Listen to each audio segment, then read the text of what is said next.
Thank you. I just hope you don't all hate me before I even start. So yeah, I'm a developer for ThoughtWorks. It means I spend a lot of my days, a lot of time is reading and understanding code. So it means that the things I like to do, like writing code, take up a lot less time. So I've been getting pretty excited about Coffeescript recently, mostly because it makes my JavaScript code so much easier to read and understand. I want to show you some code examples today, but first of all, I'm just going to step back a bit and explain a little bit more about what Coffeescript is. Coffeescript is one of a group of emerging languages that are alternatives to JavaScript. So you can write your code in Coffeescript and then use a compiler to compile it into a JavaScript file. If you've got Node.js installed, you can use the Coffee compiler in the Node package manager. If you're using Visual Studio, there's a plugin that will do it for you. It's really easy. The point is that what goes into your web page is JavaScript, not Coffeescript. But what, as a developer, I'm reading and writing is the Coffeescript. One of my favorite things about Coffeescript is how it handles for loops. So one of the things I use a lot, for loops for, is to iterate through arrays. In this example, if we wanted to loop through an array of cities, produce an array of strings with the city name and the current weather, just say, this is how I might write it in JavaScript. Pretty simple, pretty easy to read. But in Coffeescript, it's just one line of code. I had to split it here, so I lose the effect a bit, but it is one line. The syntax we use in Coffeescript is for item in array to do this kind of a loop. And you'll notice that the logic actually comes before the loop, so that's a little bit different. As I've got to know Coffeescript, I actually prefer this because I think it's more like I think and it's more like I like to read. You've also got Ruby-style string interpolation here, which, especially if you've got long strings, makes them a lot easier to read too. There's another kind of loop in JavaScript, which is the kind of loop if you want to go through all of the properties of an object. So in this example, I wanted to take an object and turn it into a string, but I wanted to make sure I ignored any null values on that object. So this is my JavaScript, not too complicated. The Coffeescript here is just 2 lines.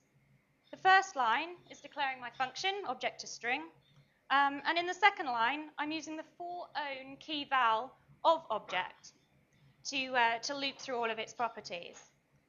The condition here for the null is just expressed as a when. So again, it's far more like I think, it reads much more easily. If anyone out there is using _JS, it does a lot of this, it gives you a lot of stuff to make loops more easy in JavaScript as well. My personal preference is to do it this way in Coffeescript, but there are alternatives if you'd rather stick with JavaScript. The next example I wanted to talk to you about was constructors.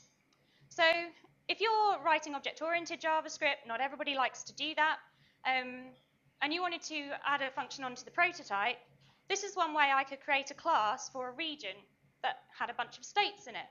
And the method I chose to create here was one to find states beginning with a certain letter. So Coffeescript, this is the Coffeescript equivalent. So here, first of all, I declare the class. It's got one parameter in its constructor, and then I declare the method at the bottom here. What's interesting is you only need to tell it the one time that you want to give it that parameter, and then it will assign that to the property as a property of the object. It's available throughout the Coffeescript class with the @ symbol. When this compiles down to JavaScript, the method appears on the prototype, but I don't need to worry about any of that. I don't need to understand it. So the next example, and the last one, some of you non-techies out there will probably be happy to know, is the use of this and that in JavaScript. So if you're taking a method that you want to use as the target for an event, this, when you call it in that method, actually refers to the target of the event rather than the object itself. So here I was just trying to make a clickable element that displayed an alert, because of course we do that on all our web pages. And in order to have that object reference, I've got the line at the top that equals this.